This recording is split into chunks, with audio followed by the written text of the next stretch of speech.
BK Hariprasad जी, दीपा दास मुंशी जी, प्रदीप भट्टाचार्य जी, हमारे candidates Masood Mohammad नासिम एहसान जी, doctor सदिकुल जी, अनवरुल हाक जी, सीपीएम के कैंडिडेट, अली इमरान रम्ज़ जी, फॉरवर्ड ब्लॉक के कैंडिडेट, स्टेज पे वरिष्ठ नेता, कांग्रेस के गठबंधन के कार्यकर्ता भाइयों और बहनों, प्रेस के हमारे मित्रों, आप सबका यहाँ बहुत बहुत स्वागत, नमस्कार। गर्मी में आप मेरी बात सुनने आए, इसके लिए बहुत बहुत धन्यवाद करता हूँ आपका।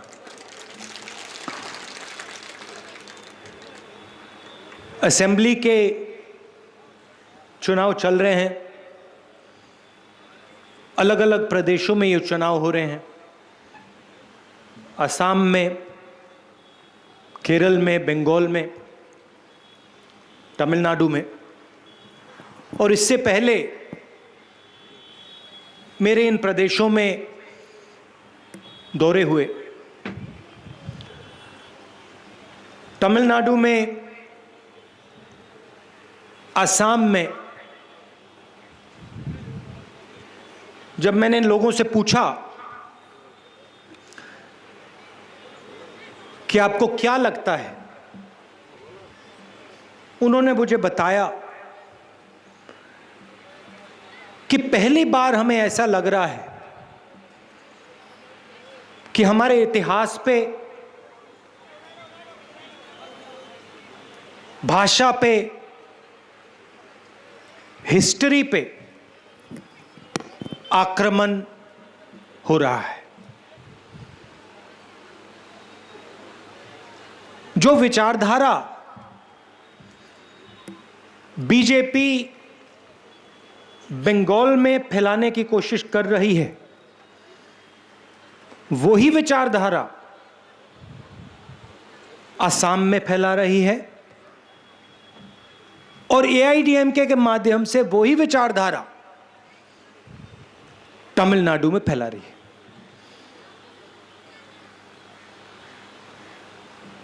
नफरत और हिंसा, इनके पास और कुछ है ही नहीं। ये बंगाल को बांटना चाहते हैं, तोड़ना चाहते हैं, और बंगालियों के बीच में जो भाईचारा है उसको खत्म करना चाहते हैं। यही असम में कर रहे हैं, यही तमिलनाडु में कर रहे हैं, और इसका नतीजा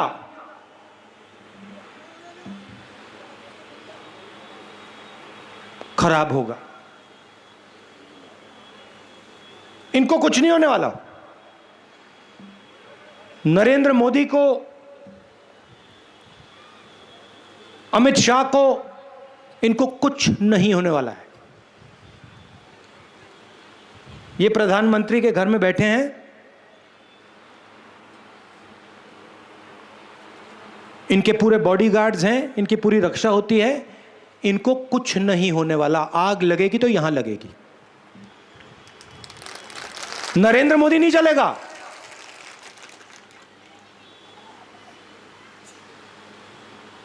अमित शाह नहीं चलेगा। अमित शाह के बेटे को कुछ नहीं होने वाला। बंगाल जलेगा। बंगाल की माताएं और बहनें रोएंगी। ये होगा क्योंकि एक बार इन्होंने बंगाल को बांट दिया, फिर बंगाल में आग लगेगी, उसको कोई नहीं रोक सकता है। और ऐसी आग लगेगी कि बंगाल में उसको पहले किसी ने नहीं देखा होगा। तो हम यहां चुनाव नहीं लड़ रहे हैं, हम बंगाल के इतिहास की, हिस्ट्री की, भविष्य की रक्षा कर रहे हैं। इसलिए मैं यहां आया हूं। मैं यहां चुनाव में भाषण करने नहीं आया हूं। मैं आपको यह बताना चाह रहा हूं कि अगर बंगाल बट गया तो सबसे ज्यादा नुकसान बंगाल की जनता को होगा, बंगाल के भविष्य को होगा। अब आप देखिए, बीजेपी ने उत्तर प्रदेश में आग लगाई, उसके बल पर वो चुनाव जीते। हुआ ये, आग लगाई, चुनाव जीते। और उसके बाद क्या हुआ? आज जाइए उत्तर प्रदेश, जाइए, देखिए, मजा देखिए वहां पे।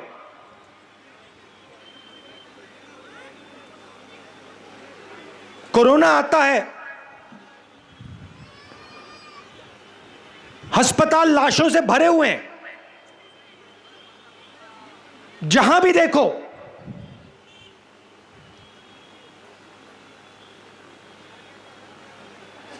लोग कोरोना से मर रहे हैं। चीफ मिनिस्टर कोई समझ नहीं,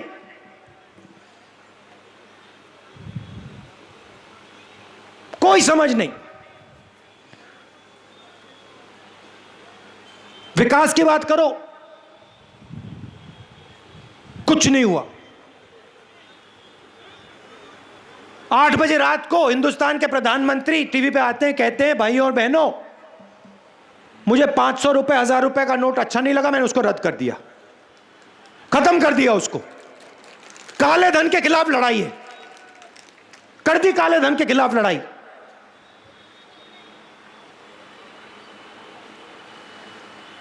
लाखों लोग बर्बाद हो गए। किसानों के घर में जो थोड़ा सा पैसा था वो खत्म हो गया। आपको कहा लाइन में खड़े हो जाओ, बैंक में जाओ, अपना पैसा डालो, बैंक में पैसा रखो। हिंदुस्तान के सब लोगों ने किया। लाइन में मोदी जी दिखे आपको? खड़े थे क्या? खड़े थे। लाखों रुपए का सूट पहनते हैं, लाइन में क्यों नहीं खड़े थे वो? पैसा कहां से आता है? लाइन में सबको खड़ा कर दिया, आपके जेब में से पैसा निकाल दिया, उनके 2-3 उद्योगपतियों मित्रों को दे दिया, और फिर कहते हैं काले धन के खिलाफ लड़ाई चल रही है। उसके बाद जीएसटी लागू की, 5 अलग अलग जीएसटी, 28% टैक्स, छोटे दुकानदारों पर टैक्स, स्मॉल मीडियम बिजनेस पर टैक्स, किसान पर टैक्स। आज तक छोटे दुकानदारों को जीएसटी नहीं समझ आई। आप जाइए किसी से भी पूछ लीजिए, किसी गरीब आदमी से पूछिए, अमीर से मत पूछिए, किसी भी गरीब आदमी से पूछिए, नोटबंदी से आपका फायदा हुआ? हाथ जोड़ के कहेगा नहीं हुआ। हुआ? किसी का हुआ यहां पे नोटबंदी से फायदा? जीएसटी से किसी का हुआ फायदा? नहीं। टैक्स कहां जाता है? वही 5-10 मित्र हैं नरेंद्र मोदी के, उनके पास जाता है। कोरोना आता है, यहां के लोग बाकी देश में जाते हैं काम ढूंढने, लाखों लोग जाते हैं ना यहां से। यहां तो आपको काम नहीं मिलता, ना मोदी जी देते हैं, ना ममता जी देते हैं, और जो थोड़ा सा मिलता है उसके लिए आपको पहले पैसा देना पड़ता है, कट मनी।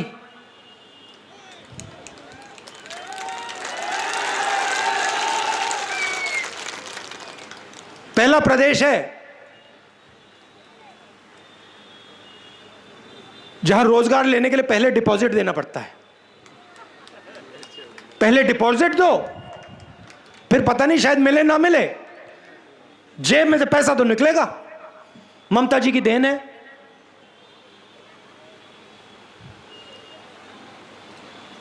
कहती हैं चुनाव के समय खेल होंगे।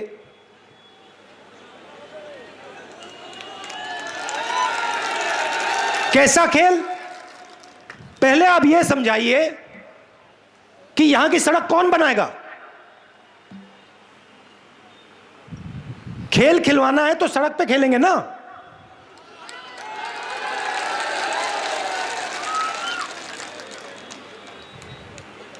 यहां कॉलेज यूनिवर्सिटी कौन लगाएगा? खेल खेलना है तो उसके मैदान में खेलेंगे, वो तो आप देती नहीं।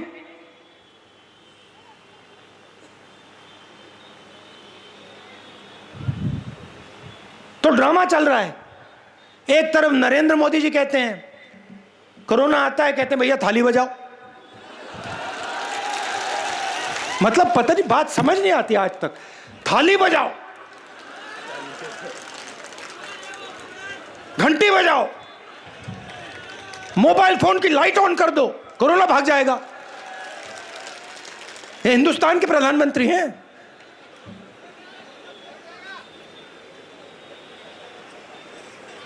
भाग गया कोरोना, भाग गया। मैंने पिछले साल फरवरी में कहा था कोरोना से जबरदस्त नुकसान होने वाला है। ये हमारे मीडिया के जो मित्र हैं, क्या ये आप बड़े होशियार हो, सब समझते हो आप लोग। खरीदा हुआ ये कहता है राहुल गांधी सबको डरा रहा है। ये खरीदे हुए लोग कहते हैं राहुल गांधी सबको डरा रहे हैं।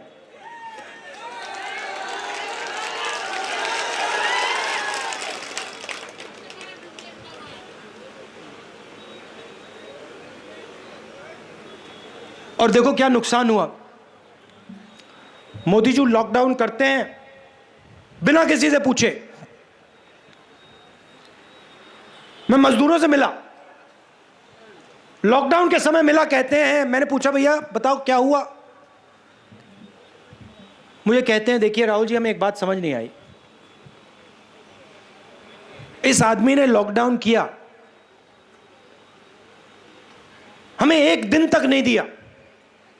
अगर एक दिन दे देते, 2 दिन दे देते, हम घर चले जाते।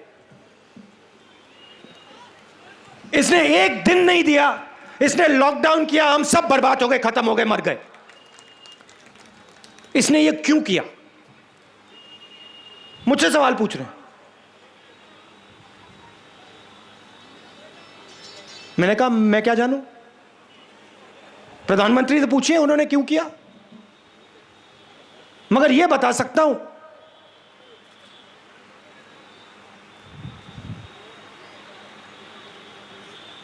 जिसमें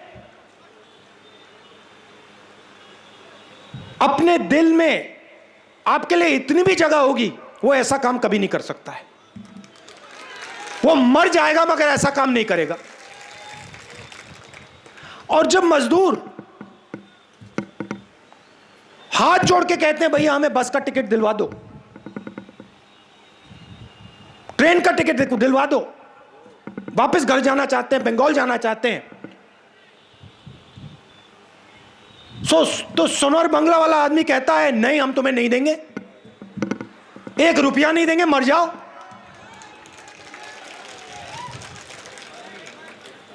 और उनको पैदल चलना पड़ता है हजारों किलोमीटर।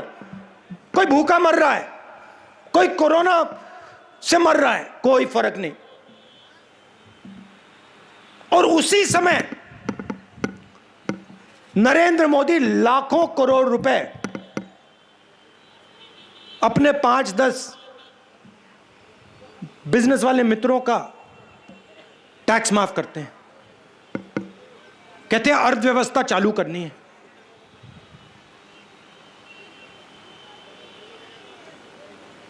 पूरा देश भूखा मर रहा है, और आपके जेब में से पैसा निकालकर उन्हीं 5-10 लोगों को पैसा दिया जा रहा है। और अब ये नए 3 कानून लाए हैं किसानों के खिलाफ। यहां आपने मुझे बताया कि यहां तो मंडी नहीं है, 3 रुपया केजी चावल। किसान मंडी नहीं है, मगर बाकी देश में जो मंडियां हैं उनको बंद करने मोदी जी। ऐसा कानून लाए हैं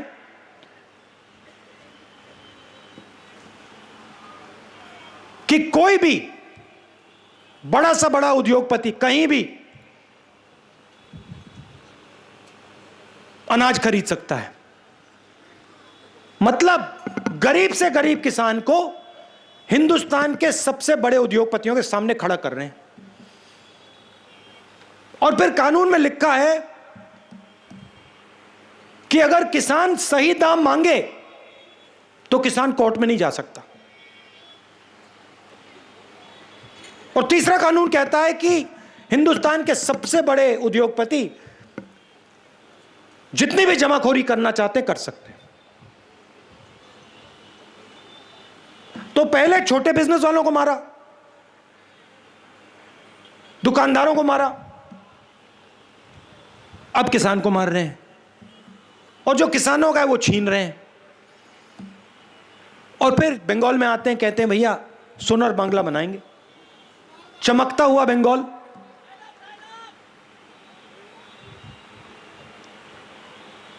जहां भी जाते हैं यही कहते हैं, सुनहरा तमिलनाडु, सुनहरा असम, सुनहरा यूपी, सुनहरा बंगाल। मगर किया क्या आपने?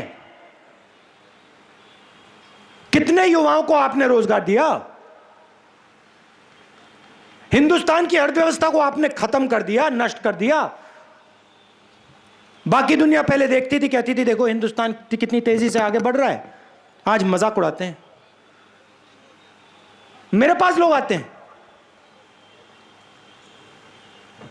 विदेश से लोग आते हैं, मुझसे सवाल पूछते हैं। पहले पूछते थे भैया एक बात बताओ, ये जो आपका देश है, अलग अलग भाषाएं, इसमें अलग अलग धर्म हैं, अलग अलग प्रदेश हैं, ये सब एक साथ मिलके कैसे रहते हैं? इतना भाईचारा कैसे हिंदुस्तान में? ये सवाल मुझसे पूछते थे। यूएस के सेनेटर आते थे, इंग्लैंड के मंत्री आते थे, ये सवाल पूछते थे। आज आते हैं, कहते हैं भैया एक बात समझाइए, हिंदुस्तान में क्या हो गया? हिंदुस्तान में इतनी नफरत कैसे फैल गई? हिंदुस्तान में इतना गुस्सा क्यों है? हिंदुस्तान के लोग एक दूसरे को क्यों मार रहे हैं?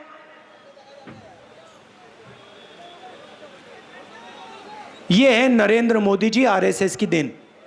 ये इनका काम है और इसका लक्ष्य एक है, आपको लड़ा दो और फिर जो आप सवाल पूछते हो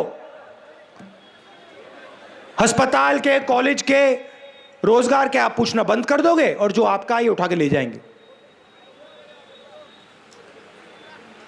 अब ममता जी को आपने जिम्मेदारी दी, आपने कहा कि ममता जी आप बंगाल को चलाइए। क्या उन्होंने वो जिम्मेदारी निभाई? आपको लगता है कि ममता जी ने काम किया आपके लिए? कोई कह सकता है यहां पे हां ममता जी ने मेरे लिए काम किया, कुछ करके दिखाया? यहां पे ममता जी ने रोजगार दिया आपको, कॉलेज लगवाया, सड़क बनवाई, तो फिर क्या मतलब है?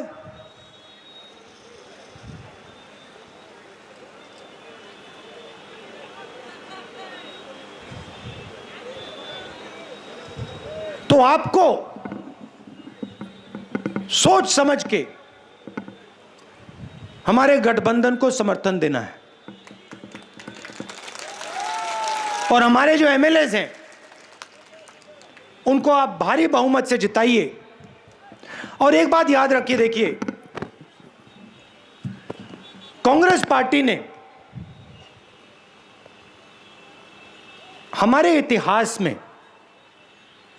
कभी बीजेपी के साथ समझौता किया है? कभी किया आपने देखा, सुना कभी? कभी किया? कभी अलायंस किया उनके साथ? नहीं किया ना? ममता जी ने किया है? ममता जी ने कभी किया? तो आप एक बात याद रखिए, हमारी आरएसएस बीजेपी से विचारधारा की लड़ाई है, हमारी सिर्फ राजनीतिक लड़ाई नहीं है। जैसे दीपा जी ने कहा, उनकी विचारधारा ने हमारे सबसे बड़ी लीडर की हत्या की है, हमारे गुरु की हत्या की है, गांधी जी की हत्या की है। उस विचारधारा के खिलाफ हम खड़े रहेंगे, हम पीछे कभी नहीं हटेंगे, हम मर जाएंगे मगर नहीं हटने वाले। ममता जी की राजनीतिक लड़ाई है, अलग बात है। हमारी राजनीतिक लड़ाई है, मगर हमारी विचारधारा की लड़ाई है। हम उनके साथ मर जाएंगे मगर नहीं खड़े होंगे, और वो इस बात को समझते हैं। इसीलिए नरेंद्र मोदी जी ने कांग्रेस मुक्त भारत की बात की थी। नरेंद्र मोदी जी ने टीएमसी मुक्त भारत की बात कभी नहीं की है। टीएमसी उनके लिए ठीक है, उनकी लड़ाई कांग्रेस पार्टी के साथ है, कांग्रेस पार्टी की विचारधारा के साथ है, और वो जानते हैं कि राहुल गांधी कभी पीछे नहीं हटने वाला है, और वो ये भी जानते हैं कि राहुल गांधी उनसे नहीं डरता है। उल्टा वो राहुल गांधी से डरते हैं। तो आपको यह बात समझनी पड़ेगी कि यह बंगाल के भविष्य की लड़ाई है, यह राजनीतिक लड़ाई है, मगर यह विचारधारा की लड़ाई है।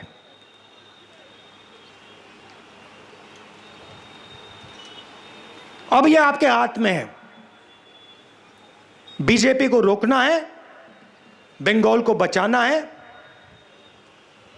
और आप दबाकर हमारे गठबंधन को समर्थन दीजिए, हमारे कैंडिडेट्स को जिताइए। आप सबका दिल से बहुत बहुत धन्यवाद।